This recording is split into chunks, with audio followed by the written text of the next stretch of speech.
It's time! All right, Edwin, UFC 285, Jones versus Gane. What's cracking? How you doing? Doing all right, man. Horrible flight back from Vegas. Oh Longest yeah? 4 hour flight ever. Why? What I happened? was just no, just it was just 4 hours. That was it. That's a long time to Oh. be on a plane. Yeah, luckily from Phoenix it was only like 45 minutes, but it was a fun ass night. Um Hell yeah. the fights were awesome. We knew coming in that there was going to be a stacked card. And for the most part they delivered, man. I wasn't really disappointed with very many fights at all actually. So, let's get to the main event. Um Yep. John Jones making easy work of Ciryl Gane to become the heavyweight champion, arguably the GOAT in a lot of people's eyes. The GOAT and the baddest man on the planet now Yeah, heavyweight on his champion. on his heavyweight debut made short work of Ciryl Gane, beat him in what, 2 minutes? That Yeah, was so nuts. yeah, it was ridiculous. We all expected Gane to put up a more of a fight. Yeah. Um, but it was yeah, he made it look too easy. Too Way easy. too easy. Exactly Uh 2 minutes and 4 seconds. Guillotine choke submission. Yep. There was a little controversy though at the begin before the fight, and of course, right away as soon as the bell sounded.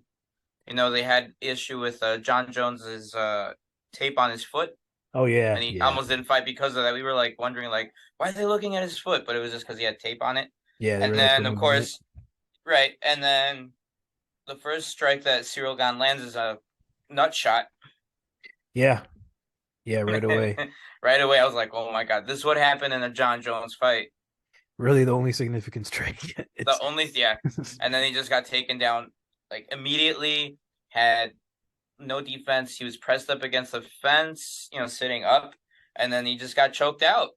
Yeah, I mean, as soon as Jones got his hands on him, it was Literally, yeah. over. He did look, and he mentioned it to himself that he felt a little bit goofy on the feet at first. I mean, Mm. could be 3 years off. So, like, the only downside about this whole situation is that John Jones, like, we don't know what. What he really looks like. He got one takedown, and that's all he needed. Yeah, at least on the feet, we don't know what he looks like. Yeah. And then also, I mean, doesn't Gan got controlled by Ngannou, who is not known for his wrestling. No, he only literally trained for that camp with Kamaru. Yeah, so for John Jones to dominate him on the ground isn't surprising at all. No. We expected that to happen. Like it was more of the case of would Gan have good takedown defense? And would he be able to get back up? Which, nope. Yeah, no. So that's the only downside, but you can't really take that away from Jones. I mean, he went there and he did what he had to do, and he looked awesome doing it. He made So, it look easy. He well, made it look yeah, easy. I'm sure people will be like, well, he fought some French guy, some nobody. No, he made him look like a nobody. yeah, That's just yeah. it. Because Gan was looking like one of the. He's definitely the most athletic heavyweight Oh, yeah. on the roster.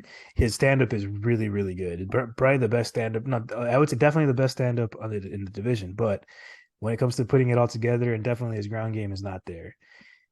Um, No, and no, I bet. with the experience of Jones, his grappling and newfound strength, it was easy for him.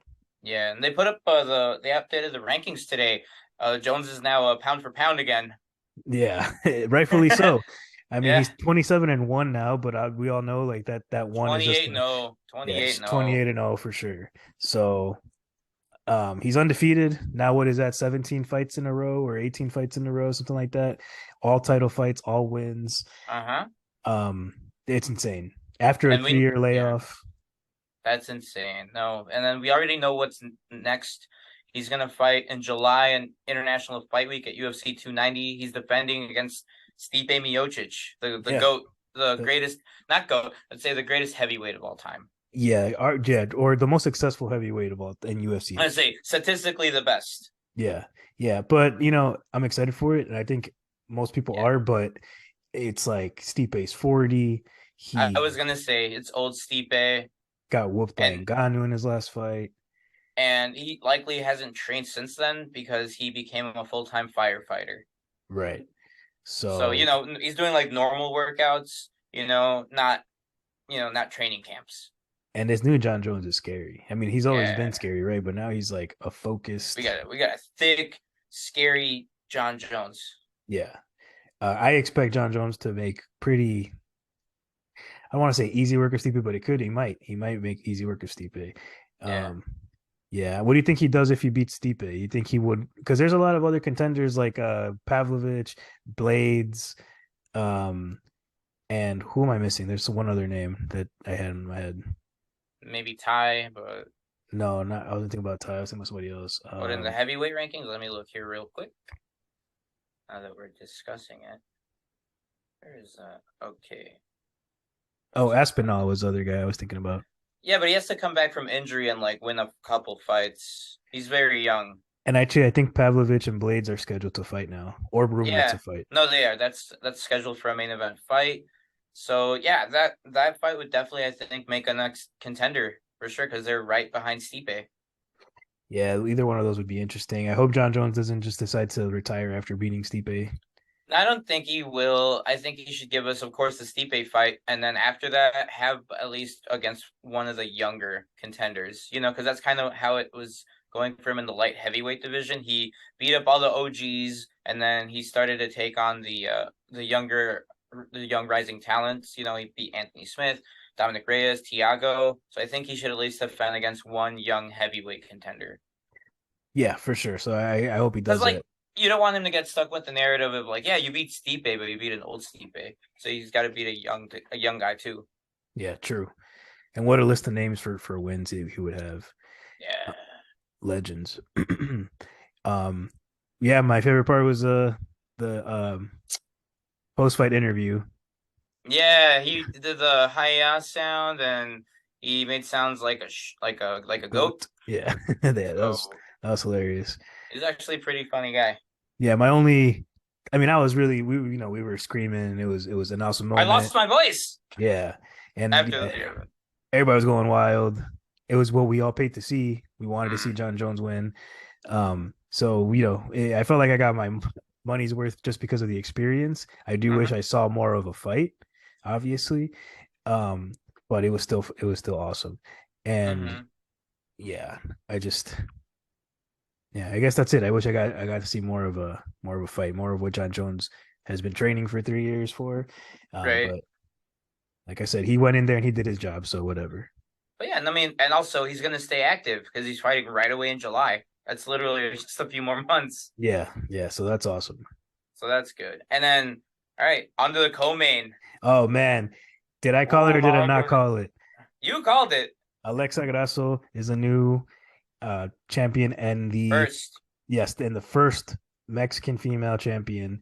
She beats the goats, arguably, or it's between her and Amanda Nunes, but like the female goat, the flyweight female goat, Valentina Shevchenko, and Alexa Grasso becomes the new women's flyweight champion. Rear naked choke finish in the 4th round, and dude, that sequence, the way she jumped on the back after Shevchenko was spinning heel kick. Spinning kick to the body. That was trained, man. And it was trained. Yeah, she posted there's been videos posted of her training that in the back and her saying that she had been training that for months. It looked like it. She just moved to the side and then just sunk her hooks and then took her back and jumped on it. Jumped on the back, and those hooks slid in immediately. And like for people that don't train grappling or jiu-jitsu or anything, that was just so slick. Sure, it was something that is like kind of fundamental, but that when in real time against someone like Valentina Shevchenko, good luck getting your hooks in on her. That's slick, that easy. It was like butter, man. I mean, she literally just. I was gonna say, man, and then that one made me lose my voice. Yeah, I lost my voice at that one. The way that choke was in, though, she was on her back, but her arm never made it under the chin. It was technically the way this one's ranked. It's not rear naked. This one's considered a face crank now. Yeah, she was definitely crushing the jaw in. I'd have to see it again, but I could see it still being a little bit of depending on where her arm was around here, but if you're like pushing forward on it or something, yeah.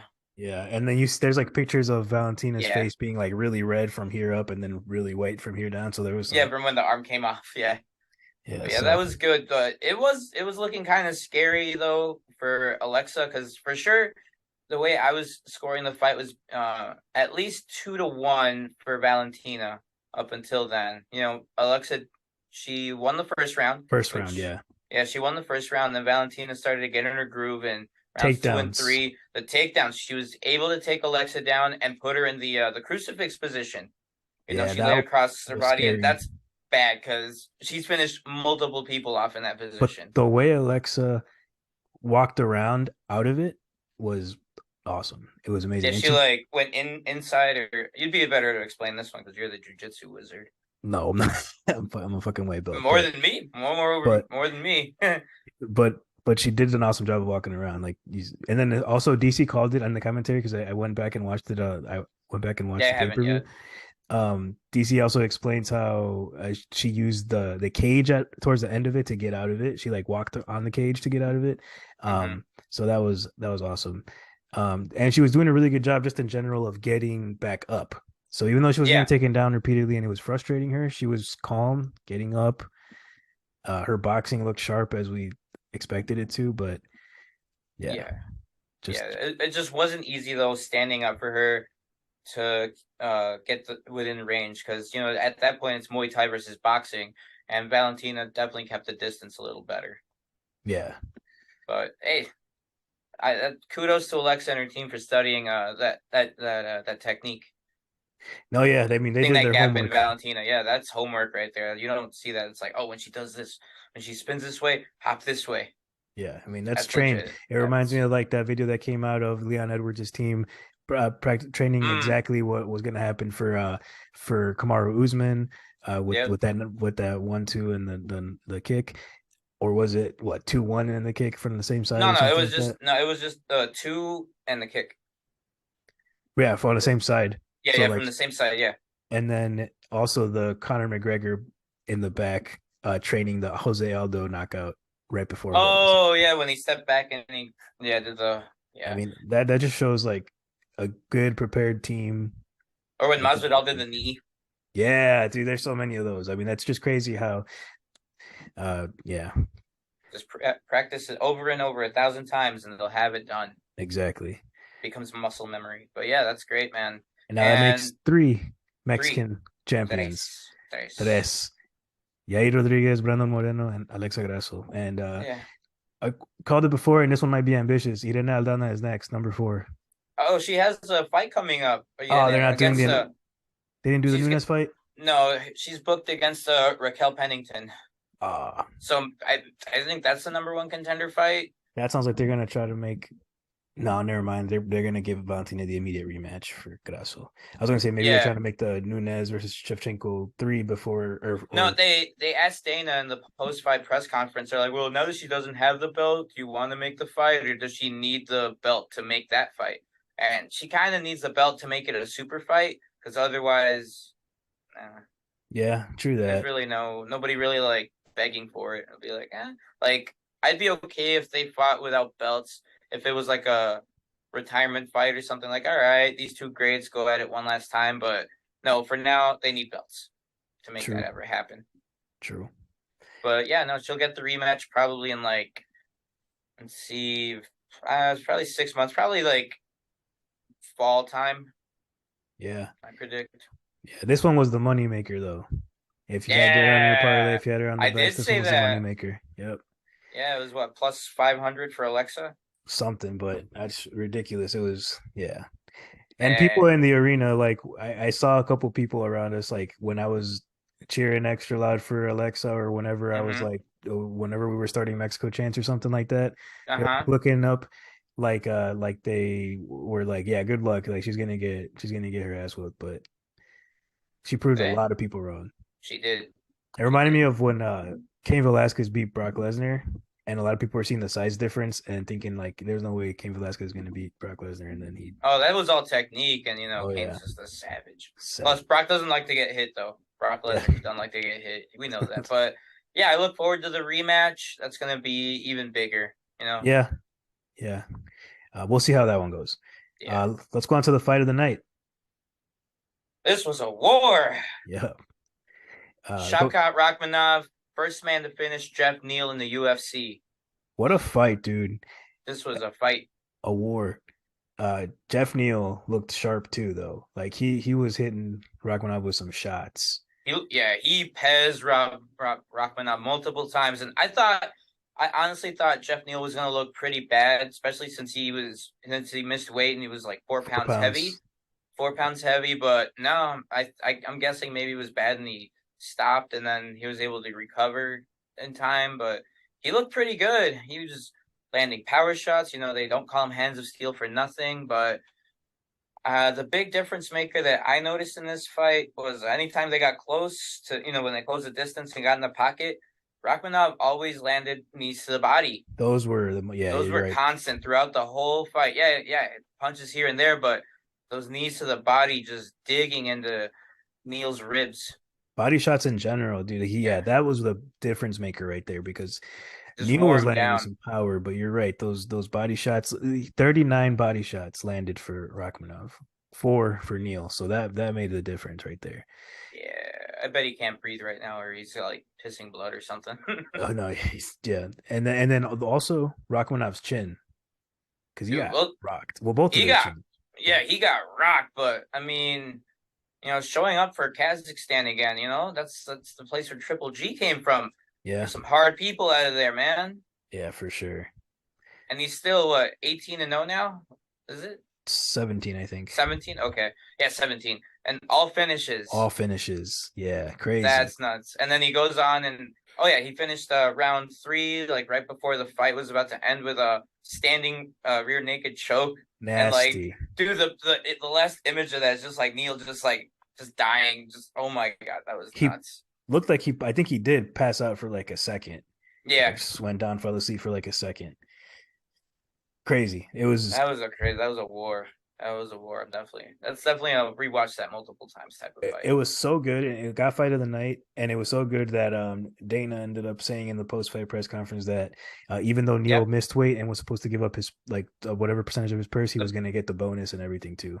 yeah, because that was just that good. Otherwise, yeah, you normally if somebody misses weight, they lose like 30% of their purse, and then if the fight is good and they get performance or fight of the night, it usually goes all to the one opponent that didn't miss weight. Right. But in this case, they all got money. They all got paid. It was that good. Yeah. Yeah, man. It was awesome. And then what after the fight, Shavkat goes and calls out Colby Covington. That fight would be so raw. That would be amazing. They're talking about either doing Kobe versus Rachmanov or Rachmanov versus Kamayev if he stays. If he I don't think so, because there's been a rumor also going around that Colby is gonna supposedly fight Bilal Muhammad also. Oh yeah. Well, That'd be either way, but either way. oh, and then also on Twitter today, Shavkat calling out Wonder Boy. He did. What a stacked division. I'd rather see him fight Wonder Boy. Yeah. Just two strikers going at it. I feel like Wonder Boy's he's good. That's just it. Like he is really that'd be a really good fight. Yeah, Any we'll of see. Those, yeah. I want to see him against the top 5 though. Okay. So Bilal would be cool, Kumaev would be cool, and Kobe would be cool too. Would be cool. And Kobe needs to fight. Yeah, it's been literally a year, almost to the date since he last fought when he fought Jorge. Yeah. So yeah, he's about due. And they did ask Dana about Colby post the press conference, and he said Colby's ready to fight. So they're just presenting offers and seeing who goes. Yeah. So that'll be fun. Either way, because the division stacked. So any combination of people fighting each other in welterweight. Yeah. And at that point, we're looking for possibly the next contender since the welterweight title's up in 2 weeks. Yeah. Oh man. Yeah. Leon Edwards versus Kamaru 3. So that'll be fun. For sure. All right. The next fight, let's see, we had Mateusz Gamrot defeated Jalen Turner by decision. Yeah, split decision. But yeah, I agreed with it too. I don't remember too much, to be honest, about it. That one I didn't rewatch on TV, and then I remember. I remember. Let's see what I remember here. Jalen Turner was definitely the bigger, lankier, longer fighter, and he was piecing up Mateusz standing up. He was just longer. He was punching him, and he was a little stronger. But Mateusz overall won the fight using his wrestling. Yeah, I do remember him being on control on the ground a lot. Yeah, he was able to take him down, and Jalen couldn't get back up. Mateus did a good job of driving forward and pressing him against the cage and just staying on top of him. Yes, look at this stat. In a 15-minute fight, he had almost 7 minutes of control time.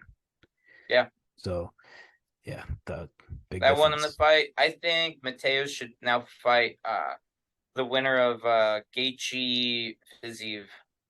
Gaethje Fiziev? Yeah, that would be a good Yeah, one. that'd be a very good fight. Otherwise, maybe the loser of Oliveira and Beneil Dariush. Either of those. There's plenty of room to go there. Yeah, true. Also another stacked division. Yeah. Obviously, then, probably the most stacked division in the honestly, UFC. yeah, I think they get the most publicity. Yeah, But that's just Connor's in that division. But oh well, we'll see. Fun stuff in that weird fight that was like full of replacement fighters. Yeah, for real. Now let's go on to the first fight of that main card. Another so big impressive big debut, easy victory. Penn State's Bo Nickel defeats Jamie Pickett, easy sub first round. But almost 3 minutes into the first round, just dominated. There is some controversy about there being a low blow right before by Nickel right before the takedown, but although it would have maybe affected Pickett a little bit, I don't think the fight would have gone another way anyway. I mean, he should have, if it was legit, he should have contested it. Yeah, or protested and told the ref or something. Ragdolled immediately on the ground. After it happened, and then yeah, arm triangle. He had like a 3/4 mount or something like that. And sunk in that arm triangle and then tapped him. Yeah, see, the fight was 2 minutes 54 seconds long. Nickel had control for 2 minutes and 30 seconds. Middleweight. Did they rank Bo after this? I'm not sure. Good question. Probably not. He's only 4-0, but I wouldn't be surprised, I guess, if they did. Because he's got all this hype behind him. Let me double check this division. Middleweight. No, not super surprising. All right, so I think since he's pretty much the new guy in town, I would love to see him fight who's the golden boy, Edmund Shabazian. Shabazian? He would. He's not ranked. Make that a fun fight. Destroy Shabazian. I'm just saying, take another guy's hype, make him a bigger star before you have him fight a top 15. I don't know. I mean, maybe yeah, probably. They probably will do that. I don't think. So I feel like they want to fast track him though, because he won in a main event. I mean, in a main card, yeah, of a big fight card, and against a guy that's had 20 fights. So yeah, Jamie Pickett's had 20 fights experience. Yeah, here's another fight, except it's different because there's even less on him. But another fight where we didn't get to see a lot of what, like for example, Bo Nickel has. Like we don't know what his stand up really looks like. So can he hang against some of the better strikers that might have? I mean, no one's gonna have good enough takedown defense to not get taken down by Bo Nickel, who's like regarded as like one of the best college wrestlers ever. But striking wise, who knows? I'm not saying put him in with a top 5 guy right away or anything like that, but maybe. Let's see. Kelvin Gastelum's on this. He's number 15. That might be. I believe, doesn't Gastelum have a fight coming up soon? He probably does. Yeah, I believe he does. Unless I'm thinking of the Imavov fight. I don't remember. I don't remember half of them anymore. There's so much. It's just ramping up right now. There's a lot to keep track of. Yeah, there's a lot of fights getting announced every day. I mean, do you really think he could? That'd be fun. Kelvin Gastelum is a good wrestler too. Yeah, but against Bo Nickel wrestling, he's not doing shit. He's not doing shit. Nobody wrestling, just strictly wrestling. Nobody's doing shit to Bo Nickel in the UFC. Yeah, but another guy, GM3, Gerald Mershart. He's always been like, he's not in the rankings, but he's always been kind of a not journeyman, but if the rankings went any higher, any more expanded, he'd be like number 18. I feel GM3. Yeah, Gerald Mershart, and he's good a grappler too. I agree. That fight doesn't excite me, to be honest. No, No, just the name, I guess. I think you're right though. Like if they do keep building him up instead of putting him up against a, you know, 11 through 15 ranked guy, somebody like Shabazian or somebody like Marshart would be a good, next Next, step. yeah, But I don't know. I feel like he's getting fast tracked. yeah, we'll see. But yeah, that was fun to watch. And then there was some criticism as to how that submission was executed, because Yeah. people were saying he should have gotten the tap like was it like 40 seconds earlier or something like that. Yeah, his like the jujitsu part of it wasn't, the slickest, Yeah, but like I said, what the fuck do I know? I'm a white belt and it's Bo Nickel, so who the fuck cares? But who cares? Who cares? You he got the dub. but I've heard people a lot better and smarter than me in that area talk about that as well. Okay. So sure, but he fucking got the tap, so who cares? He got the tap. Um, yeah, Bo Nickel's legit, and he's a bright future. And depending on how his hands look, you're looking at a potential champ, dude. You know, I Absolutely. I know it's way too soon to talk about this, but fuck, would I like to see him fight Pereira Radesanya? Oh Like, my God. You want to put him up against the top of the division right away. because Pereira could knock him the fuck out immediately if he Mm-hmm. lands. If he lands, because if Bo Nickel gets hands on him, it's over. So that's just interesting right there. I don't know. Maybe it's too soon. Yeah. Maybe that's crazy talk, but I want to see it. Like I don't even care. Pereira had like what? How many fights? Fucking Like four, six. 5 fights. Yeah. Yeah. No, in the UFC had like what? The two against the scrubs and then Strickland and then the title. Yeah. So it could happen. Yeah. Right. Um, all right. Guess that's enough on that. That main card was worth it. Yeah, that That main card whole was it wasn't just Jones. Like I for casuals, of course, they're just, oh, John Jones is back. But for us diehard fans, the whole card was amazing. yeah. Yeah, since the beginning, man. I'm just saying, it's just Jones and Gane on the poster. None of these other amazing fights were like on there. Yeah, I mean, dude, we'll talk about the rest of them. Like lately, we haven't been going through like early prelim fights that much, but there's a couple of They good were, ones on there. yeah, it was good on there. All right, the featured fight on the prelims: Cody Garbrandt against Trevin Jones. The most disappointing fight on the card, I would say, at least in my opinion. I got diabetes. maybe not Got the diabetes. maybe not the most boring fight on the card, but it was like, People were booing loudly. yeah, because we're all I expecting was one of them. Yeah, same. We were. My flashlight came out. Oh yeah, you tried to do the thing. Yeah, yeah, because it wasn't the best fight. Garbrandt was doing like the Dominic Cruz head movement stuff he did against Dominic Cruz, except Oh against yeah, Cruz he did it with purpose and he he was countered with it. Yeah, that was all it was.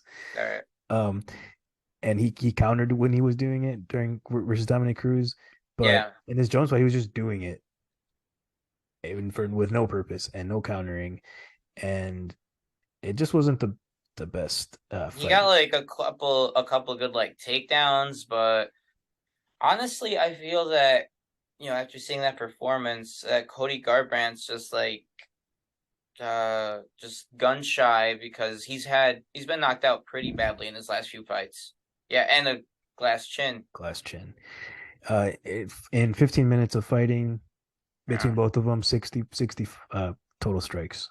Ew, So 30 that's each. bad. It That's was bad. yeah. It was bad. No wonder we were all booing. Not a good fight. Kind of disappointing, but maybe you're right. He wanted to get the win without risking He getting knocked coasted out it. Yeah, again. he coasted to that win. Yeah. Oh well. We Well, were expecting, Cody Garbrandt to maybe. Well, I was expecting Cody Garbrandt to maybe come back out I wanted to and see old Cody. We were all expecting old Cody Garbrandt, but yeah. we So, got we got post concussion Cody Garbrandt. I don't know. I don't know. All right, the next fight before that, Dricus Du Plessis beating OG Derek Brunson. yeah. This was a slobber knocker. Yeah. A good one. Just Round slugging 2. it. Remind me exactly the sequence where Duplessis wins, because I don't really. I remember it Oh, being a great fight, but I don't remember okay. how. So the first round, Derek actually looked pretty good. He was they were semi striking, and Dricus tried to go for takedowns, but Derek Brunson's takedown defense looked amazing. He was able to counter. He was winning. He won that first round. Derek Brunson looked great. I was like, oh man, here we go. He was close to ruining my parlay. But in the second round, I don't know what happened, but both men were obviously gassed out, just slouching, just like tired, breathing heavy, moving slowly. But overall, Dricus's punches were more effective, more powerful, and he was just able to wear Derek down, just beating down on him. And then eventually, the ending, Dricus took down Brunson, just hammering him and punching him on the ground, and his corner threw in the towel. That's right, and it was a good stoppage. I remember that now. Like, he did not look good. They let him take some damage. Actually, yeah, they took too much damage. So it was a good and surprising to see the corner actually throw in the towel. Yeah, you never see that. You never see that in MMA. It is rare. So it's usually, give me one more round. You got this. Now they're like, nah, dude, let's go home. Exactly. But yeah, now Dricus, let's see. I know he moved up. He's definitely moved up in the middleweight ranking. Let's see. Where's he at now? Dricus, number 6 now. He went up 4 spots. 4 spots? Yeah, that's a big jump. Yeah, so what ahead of him is Paulo, Marvin, Jared, and Bobby Knuckles. I don't know who he could. Let's see, and right behind him is Sean Strickland. I'm thinking maybe since we do have a coming up fight, Marvin Vittori's fighting Roman Dolidze. I think that Dricus could fight the winner of that. That'd be yeah. I think that would be probably where they would go with that. I think that's pretty solid. Yeah, I mean maybe Cannonier, but I don't know if that'd be too big of a jump for him. Otherwise, because Cannonier did just lose to or did he beat Strickland? He just recently fought Sean Strickland. So yeah, that'd be fun. Yeah, either Sean Strickland for Dricus or the winner or loser of Vittori and Dolidze for him next. I think that'd be best. Yeah, that'd be solid. I agree with you. Yeah. Let's see. The next fight? Yep. Yeah, next fight. So Amanda Ribas versus Viviane Araujo. Right? Yeah. Yeah. This was a fun fight. Yeah. 5 rounds, went the distance. Amanda Ribas gets 3 rounds, yeah. And Ribas gets the unanimous decision win.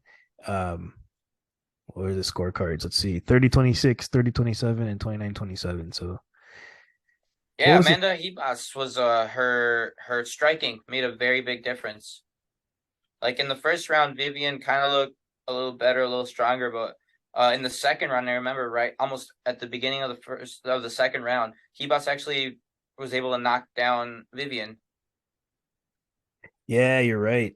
She put her down and then just kept working and just she outworked her. Yeah, she definitely got outworked. And it was a good matchup even, like pretty solid matchmaking. Because let's see, I want to see where they were both ranked.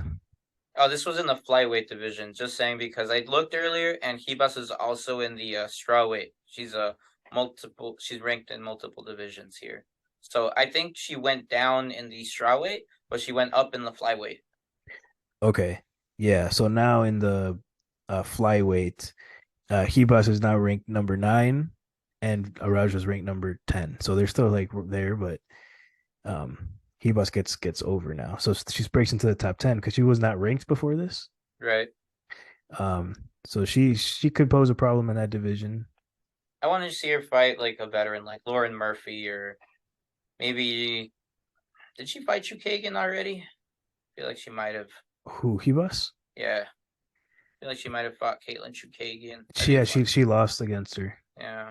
So yeah, maybe Lauren Murphy, another veteran. I know on Jessica Andrade, she's getting a quick turnaround at 288. Oh, look at this stat, dude. What? So I talked about Garbrandt getting a total of 33 strikes in those. He only got like 10 rounds. No, he had thrown a total of 33 strikes in that 15 minutes of fighting that they had.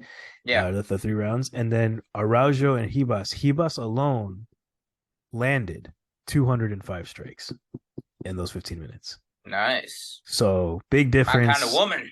Yeah, she did a good job. Very active.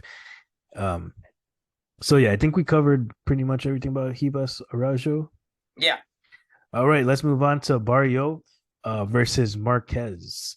Julian Marquez, the Cuban Missile Crisis, loses. Brutal, bloody fight. So Barrio was just towards the end of that round had Julian Marquez up against the cage and was just landing piecing him up. nasty elbows to the face, uppercuts to the face, like clinching him up against the cage. Yep. Knees to the body, knees to the face. I mean, just everything. Brutalizing him. I think it went on even too long. I was gonna say that was a late stoppage for sure. I was surprised it went on that far. I was like, oh come on, he's been done. He was done like 10 punches ago. What is this? Exactly. But I agree that it went on too long. Bad stoppage, yeah, for sure. He was bloodied up and he was just getting pieced up and he wasn't getting out of it. I mean, he was covering up. He wasn't like rolling with the punches either. He was just like covering and just eating it and like. Yeah, he was maybe moving to the side a little bit, but he wasn't going for underhooks. Like he wasn't. He didn't even shoot for a takedown. Nothing. He was just covering up and just getting beaten up, man. Getting train wrecked. Yeah. Yeah. I mean, yeah, big time. That was fun though. Okay. It was fun though. It was a good. But he got his ass whooped.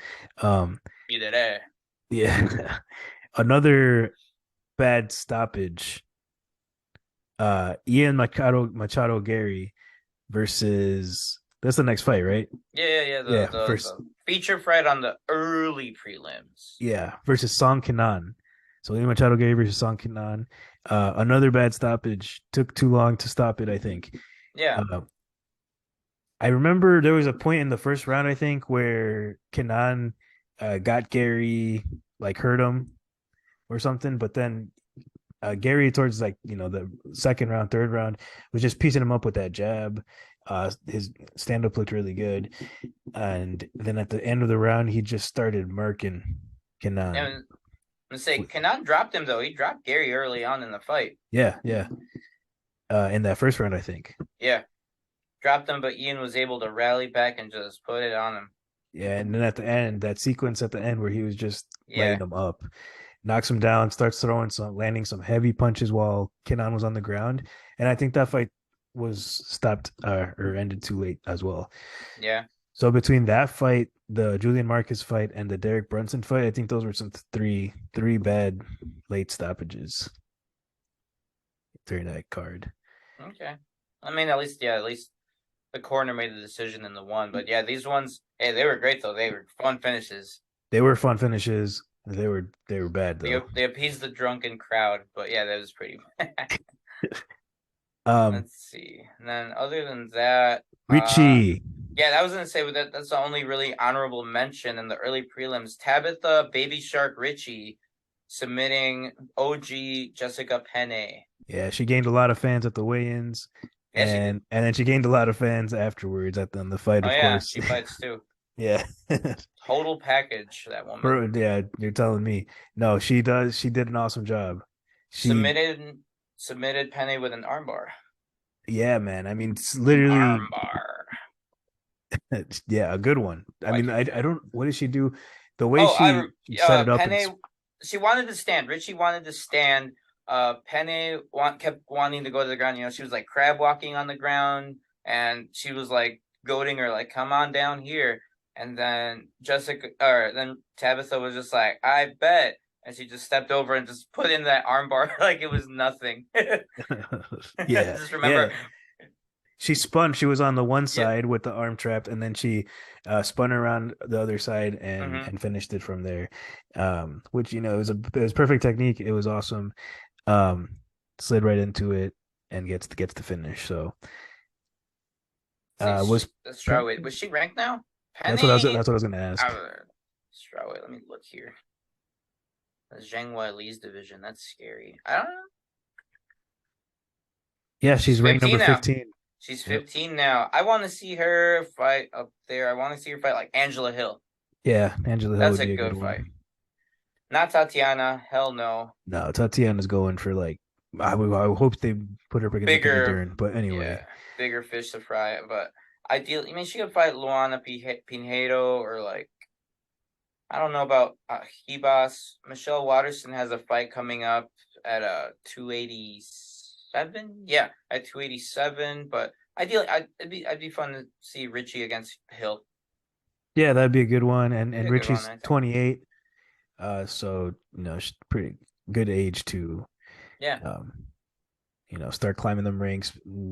Has like what 4 or 5 years, 3 to 5 years of being in her prime. Mm-hmm. So yeah, Good times. stuff. That's pretty much it, right? UFC yeah, that was the whole 285? card. Yeah. Skipped a few there, but those were the main ones. Those were the Big ones. most attention getting ones, and that was pretty much the whole card. Dude. There was only skipped like 3 fights. Yeah, That's how those good were the like card was. good finishes, good action, good time. Yep. Well, yeah, awesome time. But let's go ahead and move on to the UFC Fight Night on March 11th, this Saturday. Jan versus Dvalishvili. Dvalishvili. There you go. Yeah. Slow. A Just gotta let it good, flow. yeah, a good matchup, man. I'm excited for it. Jan is the Big favorite. fight. Minus 260 favorite is for Jan. Wow, that's gotten wider. They were closer than that. They were like plus 160 and minus 160 before. This fight card is low key stacked. Yeah, I'm gonna say that there was some shuffling going around from the previous fights. They added on Krylov against Span to this one. They got Nikita. They got him some Pepto Bismol. He's good to go.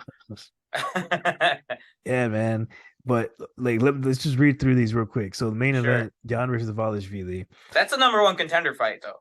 Oh yeah, yeah. Winner gets or between Sanhagen and Cheeto Vera. I don't know, but this is big. I think Cheeto and Sanhagen gets the next title shot, maybe.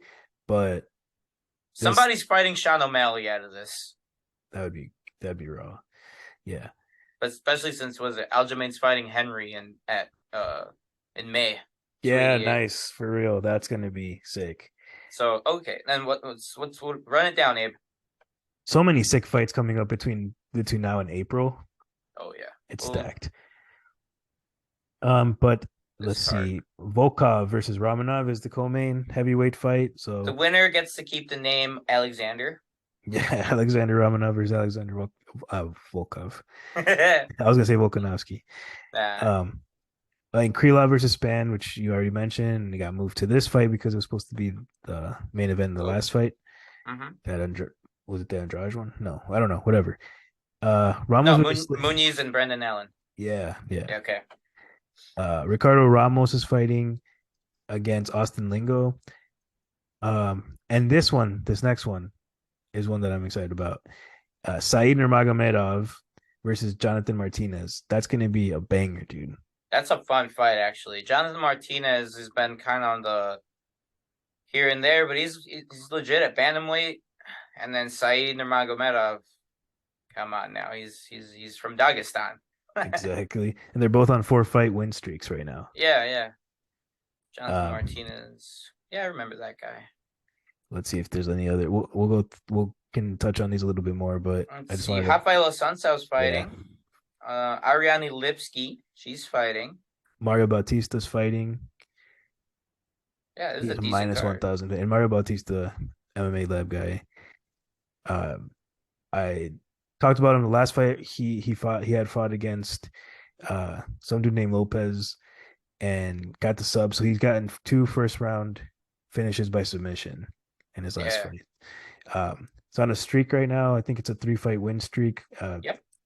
And he's minus 1,000 favorite. I think he might be the biggest favorite by far. He's the biggest favorite on this card. So I offer that dude. He's legit.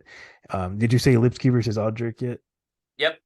I just mentioned Lipski. That's gonna be a good one right there too. That's a fun fight. Lipski, what's her nickname's the Queen of Violence. That's great. Yeah, that's a good nickname. I mean, she's lost 3 of her last 4. She's been finished. So this is interesting. And then how about JJ Aldrich on the other end? Let's see here. It's from Colorado. She lost her last fight to Erin Blanchfield. But otherwise she's on a 3-fight win streak before that. So this should be a fun one.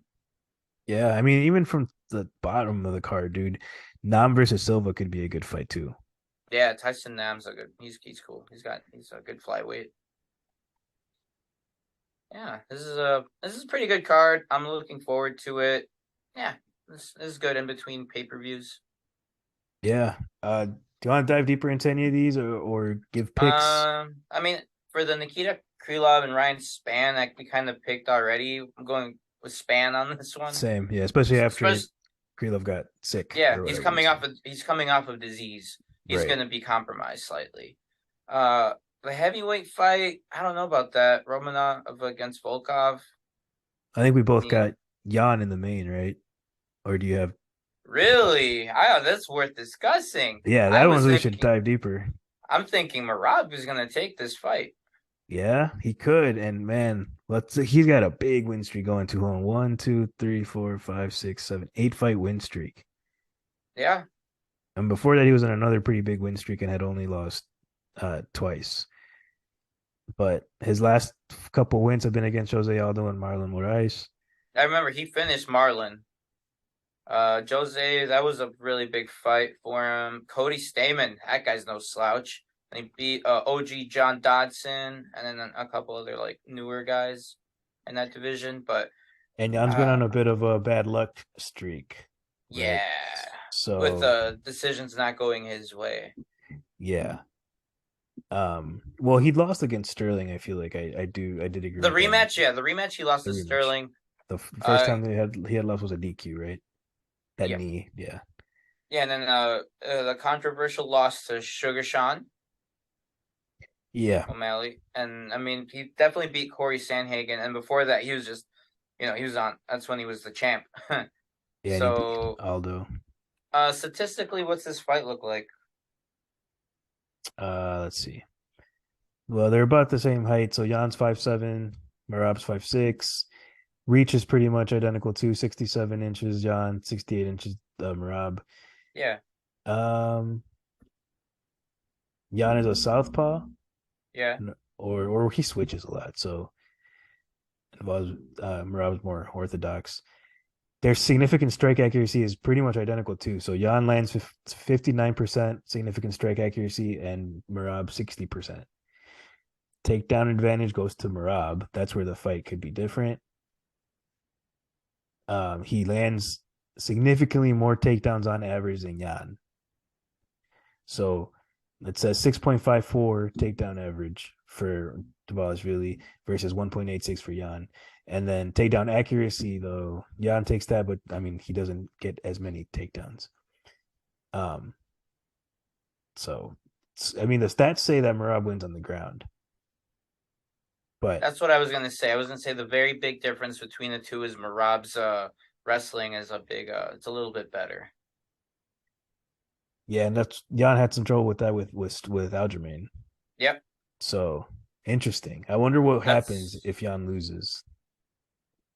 Like, does he get another title shot? He was mad last time the fight didn't go his way versus O'Malley. Mm-hmm. This is interesting. On this one, I kind of want to take Merab, man. He's been on a tear in his grappling. I think he's just going to outwork him. And, striker versus grappler usually comes out on top. Yeah, Jan has great boxing, but you're right, Merab. But I feel like Jan has something to prove now. Like, he's going to be the hungrier one here because Merab's on a win streak. I mean, he wants a title shot, but Jan feels like he got robbed against O'Malley, lost to Sterling, so he wants a piece of that title back. He's the favorite too, minus 260, but I see your point. It's a hard pick. It's a hard pick. I don't know, but I'm excited for it. I'm gonna go with Jan just to play devil's advocate, dude. Fine, I'll go the other way. I'm gonna go with Merab. Yeah. And plus that would win you money if Merab wins. True. Yeah. So why not? Throw a little like $10 at him or something. Why Yes, not? it's not a bad choice. If you want to make a kind of riskier bet. Yeah. Well, not even risky, honestly. It's a good bet to make. I wouldn't even be mad at it. uh, and then Romanov versus Volkov. Who you got? Oh, yeah, I was gonna look at their recent run. Let's see, Volkov. He's been trading wins and losses. Beat Jairzinho, lost to Tom Espinelli, beat Margin Dubrow, lost to Ciryl Gane. Then he beat Alistair. So he's been like trading here and there. He's an OG. He's solid striking, not much of a grappler. We already know that. Romanov on the other side. He's Lost the lost most recent fight. against Martian, but before that, he was on a 16-fight undefeated win streak. Yeah. So we'll see. And he's definitely a more of a finisher. 15 of his fights were finishes, and I feel like I don't know. I feel like maybe in this one, Romanov will be dangerous early on, but the veteran Volkov could easily piece him up from distance. I don't know. This one's a interesting fight. I'm gonna go with Romanov on that one. Think so? Yeah, I think on the ground, like you mentioned with Merab, it'll go to Romanov. Okay. We'll see. Krylov versus Span, we talked about. Ricardo Ramos versus Lingo. Well, I'm gonna go with Ramos. I think he'll get an easy win there. Okay. Now Nurmagomedov, Said Nurmagomedov versus Jonathan Martinez. Man, that's a good fight. I'm telling, like, That's gonna be a fun fight, even for being little guys. This is gonna be a fun fight. yeah, it could be fight of the night, depending Yeah. on how the Jan versus Merab fight goes. Huh. Hey, my brain tells me that Said's gonna win. Think so? Yeah, and he's a favorite, minus 240. Okay, so it's not by a lot, but all right. That's gonna be a fun fight either way. I agree with you on that. Yeah, let's see. Because I think, like I said, my brain tells me Said, but I think Martinez. It's hard to bet against a Dagestani. Come on, Abe. That's it's hard true. to bet against them. It's hard to bet against a Mexican too. Well, I don't even know if his background is Mexican, but Jonathan Martinez, probably He's from LA. A Latino. It's hard to bet against. He's from LA. He's born in East LA. He beat Cub Swanson. Okay. He beat Alex Perez. Wait, not Alex Perez. He beat Alejandro Perez. So, never mind. That is impressive. Oh, and he could be a little bigger. He's fought at featherweight. That's true. No, I'm going to stick with Said, though. Said Nurmagomedov, I think he'll take this one. Okay. Pacino versus Turco. I don't know those guys. Williams versus Brzezinski. I don't know them either. You got a Sunsao or Davy Grant? I mean, what's Davy Grant looking like lately? He knocked out Luis Smolka. Before that, lost to Chito Vera and Adrian Yanez. He knocked out Jonathan Martinez. And then before that, didn't Sunsel's last fight, was it when he got knocked out by Cody? And that buzzer beater? No, so Sunsao won his last fight, but against Victor Henry, somebody who's also on this card. Okay, and then before that, he was on a 4-fight losing streak. Yeah, I mean against some good guys, Ricky Simone, Cody Garbrandt, Corey Sandhagen, and Marlon Moraes, but still, yeah, no, it's a lot of fights to have lost in a row. So I guess Grant, don't know. Yeah, I got Bautista and Lipsky. Lipsky, that'd be a good fight. Either way, those are all fun fights. Oh wait, I don't know if I have Lipsky actually. JJ Aldrich's a savage on the ground. Yeah, he's got a good takedown accuracy. Oh, just zoomed in on her face. She's the one that lost to Blanchfield. Yeah, she got ragdolled by her. She got submitted. I know. Fun picks. Yeah, they're all hard. Whatever. I'll skip that one. I don't know.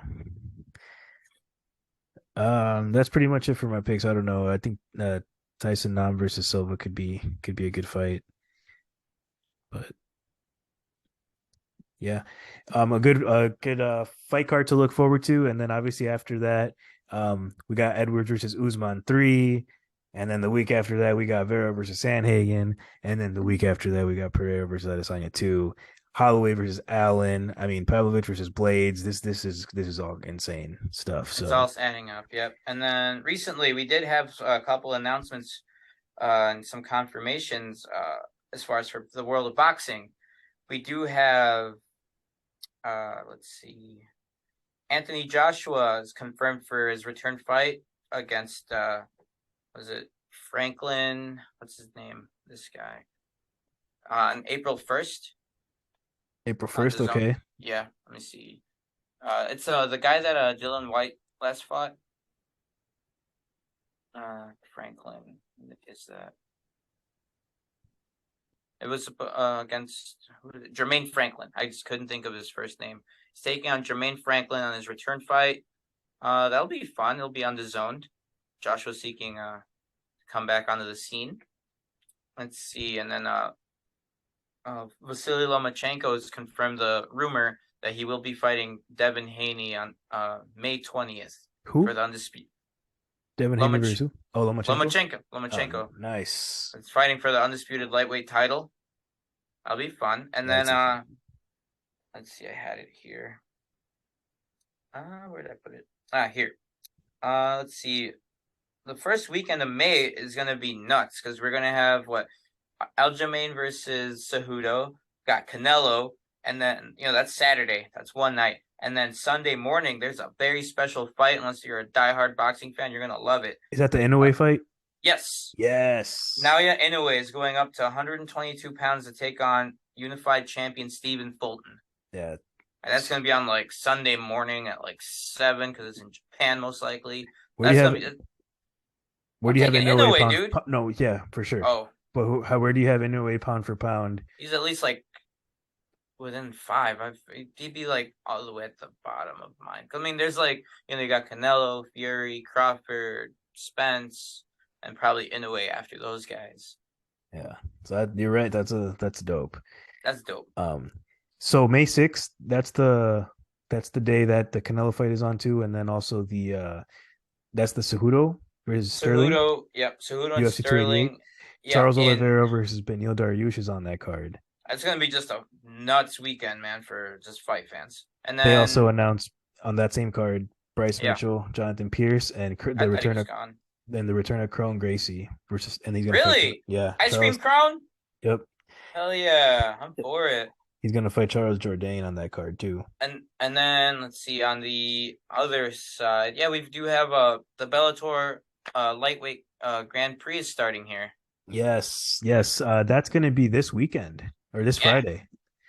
It's Umar Nurmagomedov versus Benson Henderson. That's a fun fight. That's a great. Yeah, I can't wait for that. Obviously, Benson Henderson is my no-gi jiu-jitsu coach. I haven't been a no-gi in a minute though. I usually train the gi, but has he been training there? Did you see him training for this fight? Yeah, dude. Every fucking day, he's there all the time. Well, right now, this week, I don't know where they're. I think they're wherever the fight's gonna be at or whatever, concentrating. So I haven't seen Crouch or Henderson this whole week. But yeah, dude, they fucking live there. Nice. That's fun stuff. Yeah, they train behind closed doors with with just the elite team, but then they're still there the whole time, and they do class and stuff like that. Sometimes they'll do classes every now and then you'll see Cannoneer and my jiu-jitsu class, you know what I mean? But it's usually just for him having a partner doing some extra stuff because they already trained a bunch of times in the morning. But obviously I'm rooting for Henderson. It's his last opportunity to get a title, but it's gonna be it's Umar, you know what I mean? He's Khabib's cousin. A Dagestani. Henderson has some success against Dagestanis though. Yeah. He's had a few wins against a few Dagestanis. So, but we'll see. It's a good one. Who else in this Grand Prix? Because there's some names on there. Let me look it up here. I'm trying to make Google this here real quick. There's a lot of names. Is there one of the Pitbull brothers in it? I think so. Yeah. I don't really keep up with Bellator too much. Me neither. Just like when the big fights get announced. Let's see, lightweight Grand Prix. Let's see. Bracket. Loading. Okay, we've got Nurmagomedov against Henderson March 10th in San Jose. Outlaw against Barnaoui in Paris. I don't know. Musavev against Shablev. Don't know. And then Patricky against McKee. Okay, yeah. So good stuff. I think that pretty much does it. Do you have any more boxing news? Other than that, just Benavidez and Caleb Plant coming up at the end of this month. That's gonna be fun. That's gonna be. We'll definitely cover that after the next pay-per-view because it happens right after it. Yeah, right after Edwards Usman, right? Yep, right after that, and then at the month after that, we do have Ryangarcia and Tank Davis. Oh, and this week they're having 2 press conferences, Wednesday and Thursday, where I'm sure they'll announce tickets and venue and all that. But Awesome. it's in Vegas, so that'll be fun. And see them talk shit back and forth. Yeah, for sure, because there's going to be a lot of that. Maybe some cringy worthy ones, but that'll be fun. Can't wait. Like I said, good stuff. For the next few months, it's going to be lit. Like March, April, May, and then we don't know what's going to happen in June. But wait, when is International Fight Week? June or July? July, because 290 I think is June. I expect we have May, so June. I honestly expect Jamal Hill and Yuri Prohaska to get it on. That'd be cool. Yeah, that makes sense. Yeah, Prohaska looks fine with it. Like his shoulder looks such fine. a nice guy. Is humongous, dude. I was half. We met him, dude. His face is his hand is the size of my face. Yeah, yeah, huge guy, super nice though. So yeah, a lot to look forward to, and we got a lot of episodes to do these next couple months. Then right on. All right. Well, it was fun, man. Discuss it. Talk about the next one coming on. Like we said, we'll talk about the fight night and preview the Usman card. Of course. Edwards. All right. Club, like 20 deep, I keep the Glock out. Shorty a T, she running around with her top down. They ain't no ops when I pull up, I clear the block out. Keep me a shorty, he'll break a jaw, call him knockout. Thought he a cheater, but ain't a thing that I don't know about. Spin on the ops, but this season been a shutout.